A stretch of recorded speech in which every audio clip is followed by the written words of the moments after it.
So ರೀಸೆಂಟಾಗಿ Redmi ಅವರಿಂದ Redmi note 10 ಸೀರೀಸ್ನ ಮೊಬೈಲ್ ಫೋನ್ಸ್ಗಳು ಲಾಂಚ್ ಆಗಿದೆ. ಸೊ ಇದರಲ್ಲಿ ಟೋಟಲ್ ಆಗಿ 3 ಮೊಬೈಲ್ ಫೋನ್ಸ್ಗಳು ನಮಗೆ ನೋಡಲಿಕ್ಕೆ ಸಿಗುತ್ತೆ. Redmi note 10, Redmi note 10 pro ಹಾಗೂ Redmi note 10 pro max.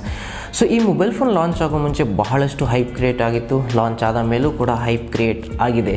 So ಏನೆಲ್ಲ ಸ್ಪೆಸಿಫಿಕೇಷನ್ಸ್ ಇದೆ ಈ ಮೊಬೈಲ್ ಫೋನ್ಗಳಲ್ಲಿ ಅನ್ನೋದನ್ನು ಈ ಒಂದು ವಿಡಿಯೋದಲ್ಲಿ ಕಂಪ್ಲೀಟಾಗಿ ತಿಳ್ಕೊಳ್ಳೋಣ. ಸೊ ವಿಡಿಯೋನ ಕೊನೆ ತನಕ ನೋಡಿ, ಯಾಕಂದರೆ ಎಂದಿನಂತೆ ಈ ವಿಡಿಯೋ ಕೂಡ ಒಂದು ಅನ್ಬಯಾಸ್ಡ್ ವಿಡಿಯೋ ಆಗಿರುತ್ತೆ.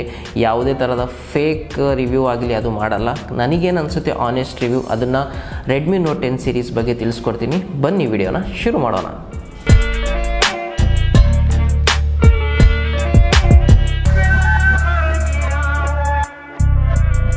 ಸೊ ಯಾಕಪ್ಪ ಇಷ್ಟೊಂದು ಹೈಪ್ ಕ್ರಿಯೇಟ್ ಆಗಿದೆ ಈ ಮೊಬೈಲ್ ಫೋನ್ ಬಗ್ಗೆ ಅಂದರೆ, ಎಲ್ಲ ಮೊಬೈಲ್ ಫೋನ್ಗಳಲ್ಲಿ ಸೂಪರ್ ಅಮೋಲೆಡ್ನ ಸ್ಕ್ರೀನ್ ಕೊಟ್ಟಿದ್ದಾರೆ. ಸೊ ನಾವು ನೋಡೋಕ್ಕೋದ್ರೆ Redmi note 10, Redmi note 10 pro ಹಾಗೂ Redmi note 10 pro max 3 mobile ಫೋನ್ಗಳಲ್ಲಿ ಪ್ರೋ ಹಾಗೂ ಪ್ರೋ ಮ್ಯಾಕ್ಸಲ್ಲಿ ಅಷ್ಟೊಂದು ಏನು ಡಿಫ್ರೆನ್ಸ್ ಇಲ್ಲ. ನಮಗೆ ರೆಡ್ಮಿ ನೋಟ್ 10ನಲ್ಲಿ ಸೂಪರ್ ಅಮೋಲೆಡ್ ಸ್ಕ್ರೀನ್ ನೋಡಲಿಕ್ಕೆ ಸಿಗುತ್ತೆ. ರೆಡ್ಮಿ ನೋಟ್ 10 ಪ್ರೋ ಹಾಗೂ ಪ್ರೋ ಮ್ಯಾಕ್ಸಲ್ಲೂ ಕೂಡ ಸೂಪರ್ ಅಮೋಲೆಡ್ ಸ್ಕ್ರೀನ್ ಇದೆ. ನೋಟ್ 10ನಲ್ಲಿ ನಮಗೆ 60 ಹರ್ಟ್ಸ್ನ ರಿಫ್ರೆಶ್ ರೇಟ್ ನೋಡಲಿಕ್ಕೆ ಸಿಗುತ್ತೆ. ಅದೇ ಪ್ರೋ ಹಾಗೂ ಪ್ರೋ ಮ್ಯಾಕ್ಸ್ನಲ್ಲಿ 120 ಹರ್ಟ್ಸ್ನ ರಿಫ್ರೆಶ್ ರೇಟ್ ಇದೆ. ಬ್ಯಾಟ್ರಿ ಬಂದುಬಿಟ್ಟು ನೋಟ್ 10ನಲ್ಲಿ 5000 mAh ಇದೆ. ಅದೇ ಪ್ರೋ ಹಾಗೂ ಪ್ರೋ ಮ್ಯಾಕ್ಸಲ್ಲಿ 5020 mAh ಇದೆ. ಇದು ಕೂಡ ಎಲ್ಲ ಅಂದರೆ ನೋಟ್ 10 ಪ್ರೋ ಹಾಗೂ pro Max fast charging support ಮಾಡ್ತಾರೆ. 33 ವ್ಯಾಟಿಂದು ಪ್ರೊಸೆಸರ್ ಬಂದುಬಿಟ್ಟು ಸ್ನ್ಯಾಪ್ಡ್ರ್ಯಾಗನ್ 678 ಇದೆ ನೋಟ್ 10ನಲ್ಲಿ. ಪ್ರೋ ಹಾಗೂ ಪ್ರೋ ಮ್ಯಾಕ್ಸಲ್ಲಿ ಸ್ನ್ಯಾಪ್ಡ್ರ್ಯಾಗನ್ 732ನ ಪ್ರೊಸೆಸರ್ನ ಕೊಟ್ಟಿದ್ದಾರೆ. ಸೊ ನೋಟ್ 10ನಲ್ಲಿ ಕ್ಯಾಮ್ರಾ ಬಂದುಬಿಟ್ಟು ನಮಗೆ 48 ಮೆಗಾಪಿಕ್ಸಲ್ನ ಪ್ರೈಮರಿ ಸೆನ್ಸರ್ ನೋಡಲಿಕ್ಕೆ ಸಿಗುತ್ತೆ. 5 ಮೆಗಾಪಿಕ್ಸಲ್ನ ಅಲ್ಟ್ರಾ ವೈಡ್, 2 ಮೆಗಾಪಿಕ್ಸಲ್ನ ಡೆಪ್ತ್ ಹಾಗೂ 2 ಮೆಗಾಪಿಕ್ಸಲ್ನ ಮ್ಯಾಕ್ರೋ ಸೆನ್ಸರ್ ನೋಡಲಿಕ್ಕೆ ಸಿಗುತ್ತೆ. ಅದೇ ನೋಟ್ 10 ಪ್ರೋ ಹಾಗೂ ಪ್ರೋ ಮ್ಯಾಕ್ಸಲ್ಲಿ ಸ್ವಲ್ಪ ಡಿಫ್ರೆನ್ಸ್ ಇದೆ ಕ್ಯಾಮ್ರಾದಲ್ಲಿ. 64 ಮೆಗಾಪಿಕ್ಸಲ್ನ ಕ್ಯಾಮ್ರಾ ನೋಟ್ 10 ಪ್ರೋ ಅಲ್ಲಿ ಕೊಟ್ಟರೆ 108 ಮೆಗಾಪಿಕ್ಸಲ್ ಕ್ಯಾಮ್ರಾ ನೋಟ್ 10 ಪ್ರೋ ಮ್ಯಾಕ್ಸಲ್ಲಿ ಕೊಟ್ಟಿದ್ದಾರೆ. ಅದೆಲ್ಲ ಬಿಟ್ಟರೆ 5 megapixel ultra wide, 2 megapixel depth ಹಾಗೂ 2 ಮೆಗಾಪಿಕ್ಸಲ್ನ ಮ್ಯಾಕ್ರೋ ಸೆನ್ಸರ್ ಇದರಲ್ಲೂ ಕೂಡ ನಮಗೆ ನೋಡಲಿಕ್ಕೆ ಸಿಗುತ್ತೆ. ಸೊ ಎಲ್ಲ ಸ್ಪೆಸಿಫಿಕೇಷನ್ಸ್ ನೋಡಿದರೆ 20,000 ಒಳಗಡೆ ಒಂದು ಒಳ್ಳೆ ಪ್ಯಾಕೇಜೇ ಇದೆ. ಅಂದರೆ ಸೂಪರ್ ಅಮೋಲೆಡ್ ಸ್ಕ್ರೀನ್ ಆಗಿರ್ಬೋದು, ಡಿಸ್ಪ್ಲೇ ಆಗಿರ್ಬೋದು, ಬ್ಯಾಟ್ರಿ ಆಗಿರ್ಬೋದು, ಇವನ್ ಡಿಸೈನ್ ಆಗಿರ್ಬೋದು, ಎಲ್ಲನೂ ಚೆನ್ನಾಗಿದೆ. ಸ್ವಲ್ಪ ಜನ ಯಾಕೆ ಈ ಮೊಬೈಲ್ ಫೋನ್ ಚೆನ್ನಾಗಿಲ್ಲ ಅಂತ ಇದ್ದಾರೆ ಅನ್ನೋದನ್ನು ತಿಳ್ಕೊಳ್ಳಿ. ಸೊ ಫಸ್ಟ್ ಬಂದುಬಿಟ್ಟು ಇದರಲ್ಲಿ ಯಾವುದೇ ಮೊಬೈಲ್ ಫೋನ್ 5G ಸಪೋರ್ಟ್ ಮಾಡಲ್ಲ. ಹೌದು, ಇದರಲ್ಲಿ ಯಾವುದೂ ಕೂಡ 5G ಸಪೋರ್ಟ್ ಇಲ್ಲ. ರೀಸೆಂಟಾಗಿ ಒಂದು ಇದು ಇನ್ಸಿಡೆಂಟ್ ಹೇಳ್ತೀನಿ. ಒಂದು ಫ್ರೆಂಡ್ ನನಗೆ ಕೇಳಿದೆ 20,000 ಒಳಗಡೆ ಒಂದು ಒಳ್ಳೆ ಮೊಬೈಲ್ ಫೋನ್ ಸಜೆಸ್ಟ್ ಮಾಡುವಂಥ. ಸೊ ಅವನಿಗೆ ನಾನು ರೆಡ್ಮಿ ನೋಟ್ 10 ಸೀರೀಸ್ ರೀಸೆಂಟಾಗಿ ಲಾಂಚ್ ಆಗಿದೆಯಪ್ಪ, ಎಲ್ಲ ಚೆನ್ನಾಗಿದೆ, ಸೂಪರ್ ಅಮೋಲೆಡ್ ಸ್ಕ್ರೀನ್ ಇದೆ, 120 ಹರ್ಟ್ಸ್ ರಿಫ್ರೆಶ್ ರೇಟ್ ಇದೆ, ಬ್ಯಾಟ್ರಿ ಡಿಸೈನ್ ಎಲ್ಲ ಪರ್ಫೆಕ್ಟ್ ಆಗಿದೆ, ಬಟ್ ಅದರಲ್ಲಿ 5G ಇಲ್ಲ, 4G ಇದೆ, ತಗೋತೀಯಾ ಅಂತ ಕೇಳಿದೆ. ಅದಕ್ಕೆ ಅವನು ಸೊ ಹಾಗೂ ಕೂಡ ಜನ ಇದ್ದಾರೆ, ಯಾಕಂದರೆ ಅವರು ಮೇನಾಗಿ 5Gನೇ ನೋಡ್ತಾ ಇದ್ದಾರೆ. ಇಟ್ಸ್ ಗುಡ್, ಅಂದರೆ ಫ್ಯೂಚರಿಸ್ಟಿಕ್ ಮೊಬೈಲ್ ಫೋನ್ ಇದ್ದರೆ ಒಳ್ಳೆಯದೇ. ಬಟ್ ಈಗ ಕರೆಂಟ್ ಸಿಚುವೇಶನ್ ನೋಡೋಕ್ಕಾದ್ರೆ 5G ಬರೋಕ್ಕೆ ಇನ್ನೂ ಕೂಡ 1.5-2 ವರ್ಷ ಮಿನಿಮಮ್ ಬೇಕೇ ಬೇಕು. ಇನ್ ಜನರಲ್ ಬೇಕಂದರೆ 2 ವರ್ಷ ಮಿನಿಮಮ್ ಬೇಕೇ ಬೇಕು. ಅಲ್ಲೇ ಇಲ್ಲಿ 5G ಸಪೋರ್ಟ್ ಮಾಡ್ಬೋದು, ಅದು 1 ವರ್ಷದ ಮೇಲೆ.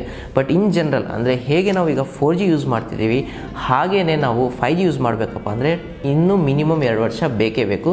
ಸೊ ಅದನ್ನು ನೋಡಿ ನೀವು 5G ಇಲ್ಲ ಅಂತ ಮೊಬೈಲ್ನ ತೊಗೋತಿಲ್ಲ ಅಂದರೆ ಸುಮ್ಮನೆ ಹಾಗೆ ಮಾಡಬೇಡಿ, ಯಾಕಂದರೆ ಬೇರೆ ಎಲ್ಲ ಸ್ಪೆಸಿಫಿಕೇಷನ್ ಚೆನ್ನಾಗೇ ಇದೆ. ಸೊ ಇಷ್ಟೆಲ್ಲ ಸ್ಪೆಸಿಫಿಕೇಷನ್ಸ್ ನಂತರ ಈಗ ನಾವು ಪ್ರೈಸ್ ಬಗ್ಗೆ ಡಿಸ್ಕಸ್ ಮಾಡೋಣ. ಸೊ ರೆಡ್ಮಿ ನೋಟ್ 10 ನಮಗೆ 4GB 64GB ವೇರಿಯಂಟ್ ಬಂದುಬಿಟ್ಟು 12,000ಕ್ಕೆ ಸಿಗ್ತಾ ಇದೆ. 6GB 128GB ಬಂದುಬಿಟ್ಟು ನಮಗೆ 14,000ಕ್ಕೆ ಸಿಗ್ತಾ ಇದೆ.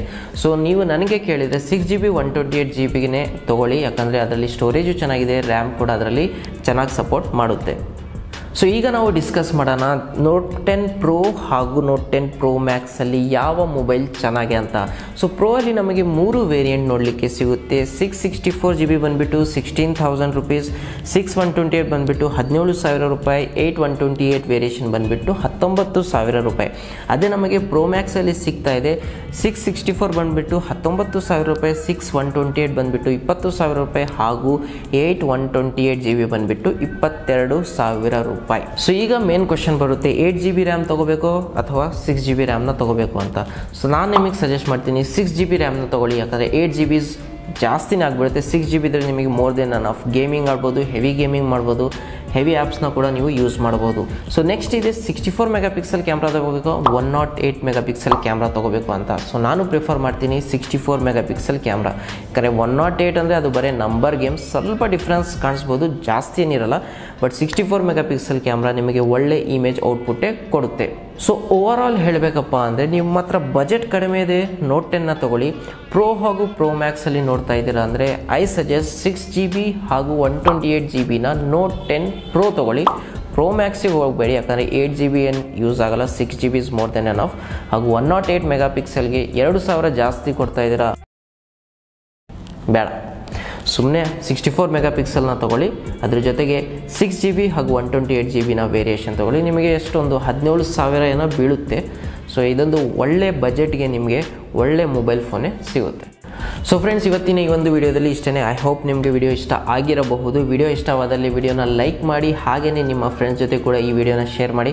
ನಾನು ನಿಮಗೆ ಸಿಗ್ತೀನಿ ಮತ್ತೊಂದು ಹೊಸ ಮುಂದಿನ ಇನ್ಫಾರ್ಮೇಟಿವ್ ವಿಡಿಯೋ ಜೊತೆ. ಅಲ್ಲಿವರೆಗೂ ಟೇಕ್ ಕೇರ್.